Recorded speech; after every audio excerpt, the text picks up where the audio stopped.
Ending crisis, Earth to run out of food by 2050.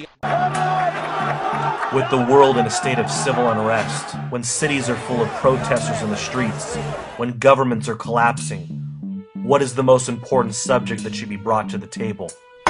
Food. Many articles showing increasing food costs during the end of 2010 and the beginning of 2011 paint a gloomy picture of the world food market. Like any market, there are ups and downs. The price of wheat, for instance, peaked in March 2008, before the crash of 2008. It had then declined until June 2010, where it is now in an upward swing. Corn, coffee, beef, and nearly all other commodities are going up in price. The question is, how do we predict the future? The best indicator for future trends is past trends. So, according to history, using a fiat measuring stick, food prices are set to keep inflating. This does not necessitate a crisis, however. One thing to consider for us in the United States is that the dollar is slowly being dethroned from its position as the world's reserve currency, which it has held since around 1944. Inflation has ate at the dollar for as long as the Federal Reserve has been the U.S. Central Bank, which started in 1913. In 1907, a box of Kellogg's Corn Flakes cost 10 cents. By 1960, 8 ounces was 27 cents. 1985, $1.09 for 18 ounces. Today, it will cost you at least $2.99. Having a central bank, inflation is a given in today's society. What may necessitate a crisis is the rate of inflation that we could see. In the last couple of years, the Federal Reserve has gone on a printing spree, creating over $1 trillion digital US dollars. Additional factors such as the price of oil will only add to food inflation, as oil is used for every aspect of agriculture, including production, transportation, and even for creating food storage containers. Documentaries such as The End of Suburbia attempt to prove that the production of oil may have peaked or will peak soon. World population, however, is not peaking, and without increased food production, we should see food price inflation simply from population growth. World population is set to hit 7 billion by the next year. The U.S. consumes 21 million barrels of oil per day. According to Bloomberg, the Suez Canal and Suez Mediterranean pipeline move 2.1 million barrels a day, the equivalent of 10% of the United States' daily oil consumption. And where is the Suez Canal? Egypt.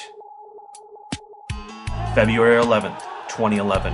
Mubarak steps down amid mass protests from his 30-year position as president. Only the future can tell what will become of Egypt and control of the Suez Canal. Droughts, floods, and other natural disasters also help to increase global food costs. In recent years, food inflation has been hitting worldwide. Some economists have warned food inflation in Britain could hit 11% by October. It's currently 2.5%. The price of produce in China is rising so quickly that everyday items like an apple or a bag of carrots have become too expensive for average Chinese people living on small salaries. Recently, the World Bank president announced that food prices have hit dangerous levels. The bank says that in its new report, food prices have jumped 29% in just the past year. The World Bank estimates that higher prices for corn, wheat, and oil have pushed 44 million people into extreme poverty since last June. What's more scary than not being able to afford to feed your family? Many ordinary Americans and citizens worldwide are in fear of global corporations, such as Monsanto, who is attempting to take over the entire world food supply by creating and patenting genetically modified foods, GMOs. Despite some known health risks, many people also claim GMO foods do not offer the same nutritional value as their organic counterparts. Complaints of Monsanto's genetically modified seeds contaminating small farms, and Monsanto suing these small farms for having their patented seeds without permission seems to spell a grim future for organic and small farmers and food in general. Imagine if one corporation or government owned the genetic code for all seeds and food production in the world. The people could only eat what this company or government decided they could, and at their set prices.